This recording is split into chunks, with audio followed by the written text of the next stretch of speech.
दिल्ली नगर निगम चुनाव के नामांकन के बाद प्रत्याशियों ने अपना दमखम दिखाना शुरू कर दिया है।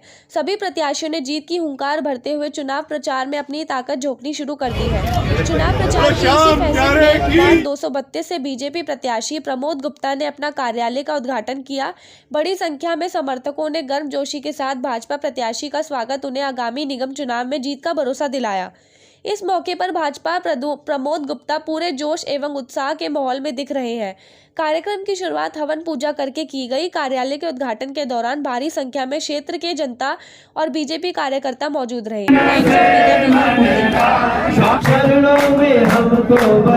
क्या बात है।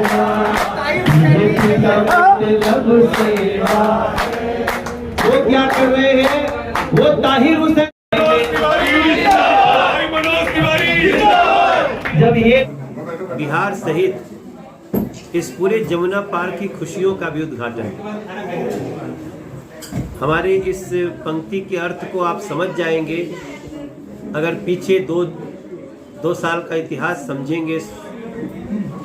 तो जो दूसरी पार्टियां हैं वो इस क्षेत्र को ताहिर हुसैन देना चाहती हैं, हम इस क्षेत्र को प्रमोद गुप्ता देना चाहते हैं। दूसरी पार्टियां इस क्षेत्र को दंगे में झोंकना चाहती हैं, हम इस क्षेत्र को खुशियों में मेट्रो की डबल डेकर दे करके, 709B की एलिवेटेड रोड दे करके, नालों के गंदे पानी से झील बना करके हम उनको जो खुशियां दे रहे हैं। अब तक की जो सबसे बड़ी समस्या थी 2012 के बाद कि यहाँ का हर सफाई कर्मचारी, एमसीडी का शिक्षक, एमसीडी का डॉक्टर 2 महीना 3 महीना काम करके सड़कों पे कूड़ा फेंकने को, धरना देने को विवश होता था, हमने वो सारी समस्याओं को समाप्त कर दिया है। जिन लोगों ने साजिश के तहत एमसीडी को 3 भाग में बांट दिया था, मेयर नहीं रहा, कोई ताकत नहीं रही, वित्त की व्यवस्था भी दूसरे के पास चली गई, हम जीत करके भी हार जाते थे। विपरीत परिस्थितियों में भी हमने इस दिल्ली को पार्क नगरी बनाने की कोशिश की। याद रखिए, अगर एमसीडी में बीजेपी नहीं होती तो आज स्कूलों के सामने, मंदिर के सामने, मस्जिद के सामने, गुरुद्वारे के सामने, गिरजाघर के सामने शराब की दुकान देखने को मिलती हमको। वो शराब नगरी बनाने में लगे थे, हम पार्क नगरी बनाने में लगे। हम इसको मेट्रो डबल डेकर दे रहे। हम यहाँ पे यमुना जी के किनारे यमुना रिवर फ्रंट बना रहे हैं। आप हमारी नीयत देखिए और आम आदमी पार्टी और कांग्रेस की नीयत देखिए। कांग्रेस के समय में इस क्षेत्र को क्या कहा जाता था, मतलब सारे दिल्ली में कुछ लाइन हम सुनते थे, सारे दुखिया इधर आते, ऐसे थोड़ी होता है। और आम आदमी पार्टी ने आज, मैं समझता हूं आम आदमी पार्टी न सिर्फ जमुना पार बल्कि वो किसी भी मानवता के शत्रु है। आज भी देखिए उनके लोग टिकटों की बिक्री में जेल में जा रहे हैं, उनका मंत्री भ्रष्टाचार में जेल में है, मुख्यमंत्री के ऊपर सीट बेचने का 50-50 करोड़ 100-100 करोड़ में आरोप लग रहे हैं। ये कौन लोग हैं, क्या भ्रम फैलाया था। तो ये जो कार्यालय का उद्घाटन है, इसको मैं मात्र एक यमुना विहार के कार्यालय का उद्घाटन नहीं मानता, मैं मानता हूं कि ये इस यमुना पार की खुशियों का उद्घाटन है। और चाहे मनोज तिवारी हो, चाहे अजय महावर हो, चाहे जितेंद्र महाजन हो, या मोहन सिंह बिष्ट हो, या हमारे सभी जिले को जो हमारे पदाधिकारी हैं, कार्यकर्ता हैं, इवन जो टिकट पाने की इच्छा रखते थे, वो भी आज कमर कस के चल रहे हैं कि भारतीय जनता पार्टी हमारी माँ है। और इस न सिर्फ अब यमुना पार को बल्कि पूरी दिल्ली को यहाँ से खुशियों का हम एक ऐसा खजाना देने जा रहे हैं, क्योंकि हमने एमसीडी को एक कर दिया। यूनिफाइड एमसीडी में जैसे 5 आई तारीख महीने की सफाई कर्मचारी हो, शिक्षक हो, डॉक्टर हो, उनके अकाउंट में वैसे ही वेतन जाएगा अब जैसे 18 करोड़ किसानों को एक बटन दबाने से किसान निधि का पैसा जाता है मेरे साथी। और मैं बहुत आशान्वित हूँ, मन से बहुत पीछे निराश था। विपरीत परिस्थितियों में हमने 5 साल काम किया है, फिर भी हमने बर्थ सर्टिफिकेट के लिए लाइन खत्म कर दी। हमने जो भी 500 गज तक के घरों के लिए नक्शा, किसी को लाइन नहीं लगाना पड़ेगा। हाँ, हम ये भी मानते हैं कि अभी भी बहुत कुछ करने की गुंजाइश है और उसको यूनिफाइड एमसीडी के बाद हम कर लेंगे, हमारा दिल्ली विश्वास कर। मैं आपको बताऊं कि दिल्ली की जो जनता है वो बहुत समझदार है, वो सबकी नीयत देख चुकी है ना सर। तो अब तो बीजेपी का 15 साल का भी इमेज आपके सामने है और 8 साल में आम आदमी पार्टी ने क्या किया वो भी सामने है। अभी भी आप सोचिए, अभी भी ये सब कितने चिंदी चोर है कि अभी भी टिकट चोरी में जेल जा रहे हैं। हमारे यहाँ कोई कार्यकर्ता दुखी हो सकता है, उसको टिकट नहीं मिला, लेकिन कोई ये नहीं कह सकता कि यहाँ टिकट की बिक्री का खेल होता है भारतीय जनता पार्टी में। तो हमारा उम्मीद है कि हम 272 में 181 थे, अब हम 250 में 150 प्लस जरूर होंगे और हमारा यमुना बिहार रिकॉर्ड बनाएगा जीत का, ये मुझे विश्वास है।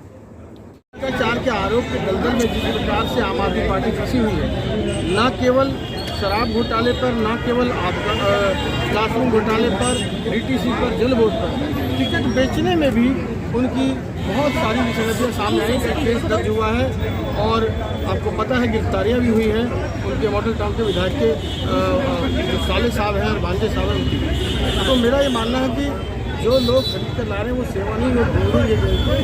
हमने अपने प्रत्याशी को उतारा है। आज प्रमोद गुप्ता जी के मार्च से वार्ड ओपनिंग का, कार्यालय ओपनिंग का काम शुरू हुआ है। मैं ये कह सकता हूँ पूरे विश्वास के साथ 250 मंडल में, वार्ड में यमुना विहार पहला वार्ड होगा जिसमें प्रमोद गुप्ता जी के सामने, भारतीय जनता पार्टी के सामने एक भी प्रत्याशी की जमानत नहीं बची। एक सवाल ये है कि इस बार जो है वो क्या मुद्दे रहेंगे? 15 साल का इतिहास है एमसीडी का, बीजेपी का, क्या क्या मुद्दे होंगे, क्या क्या नए वादे होंगे? ये निश्चित रूप से हमने 412 ढलाव घर बंद किए हैं। कूड़े के पहाड़ जो हमें विरासत में मिले थे, 11 लाख मैट्रिक टन कूड़ा प्रतिदिन जो घरों से निकल कर उसको डलता था, उसको हमने 65 से 62 फुट तक नीचे कर दिया है। और उसके अलावा हमने ब्रिक्स बनाने की फैक्ट्री, पावर प्लांट हमने कूड़े से बनाने का अमित शाह जी ने लगाया है और गडकरी जी ने जो वेस्ट इसकी कूड़ा होता है उससे सड़क बनाने का भी एक इंडस्ट्री लगाई है। तो हम उसके लिए लगातार काम कर रहे हैं। लेकिन आम आदमी पार्टी ने कहा था कि अगर 5 साल में हम यमुना जी को साफ नहीं करेंगे तो हमें वोट मत देना। तो जनता को वो बात भी याद है, उन्होंने हवा साफ की नहीं, पानी साफ किया नहीं, यमुना साफ किया नहीं, एक बुजुर्गों की नई पेंशन लगाई नहीं, एक नया राशन कार्ड बनाया नहीं। जिन लोगों ने अपने अधिकार क्षेत्र में कोई परफॉर्म नहीं किया, अरे एमसीडी ने तो अपनी जान हथेली पर लेकर इसे जो कोविड का काल था उसमें भी प्रतिदिन 11 लाख मैट्रिक टन कूड़ा उठा करके और लोगों को साफ शासन देने का काम किया, स्वच्छता देने का काम किया। यहाँ तक कि शमशान घाट पर भी जब शवों की बहुत ज़्यादा गिनती हो गई थी तब भी उन्होंने अपनी जान के परवाह रखकर एमसीडी ने बेहतरीन काम किया है। निश्चित रूप से मैं मानता हूँ कि लोगों को वो बातें याद रहेंगी और इनके कतली करने का जो फर्क है वो इनका चाल चरित्र और चेहरा जो बिल्कुल कट्टर बेईमानी का है वह सामने आ गया है। भारतीय जनता पार्टी के ईमानदार प्रत्याशी के साथ ईमानदार पार्टी के रूप में लोगों के सामने है, सेवा करने के लिए तत्पर है। सभी वरिष्ठ लोगों का बहुत बहुत धन्यवाद करता हूं कि उन्होंने मुझ में अपना विश्वास जताया है। और मैं सिर्फ एक बात आपको कहूँ कि मैंने पिछले वर्ष में मेरे कार्यकर्ताओं के माध्यम से, मेरे RWA के सभी साथियों के माध्यम से, पार्टी के विश्वास से, सामाजिक संगठन के लोगों के साथ से लोगों का दिल जीता है, लोगों का हृदय जीता है। और मैं पूर्ण रूप से आश्वस्त हूं कि अब पुनः जनता का विश्वास जीतूंगा। दोबारा जो एजेंडा है वो किस एजेंडे पे उतरेंगे आप? मेरे 2 एजेंडे हैं। एक एजेंडा जो मोदी जी ने, हमारे सांसद जी ने, हमारे विधायक जी ने और मैंने स्वयं काम किया है, और एक एजेंडा कि वो यमुना विहार को जब रक्तपात हो रहा था, जब यमुना विहार के अंदर नरसंहार हो रहा था, तब ये आम आदमी पार्टी के कार्यकर्ता कहाँ सो रहे थे? जब कोविड के अंदर लोग जान गंवा रहे थे तब ये लोग किस कोने में छुपे हुए थे? मेरी पार्टी का एक एक कार्यकर्ता, निगम का एक एक कर्मी, दिल्ली पुलिस का जवान और डॉक्टर, सिर्फ 3 लोग रोड पर दिख रहे थे।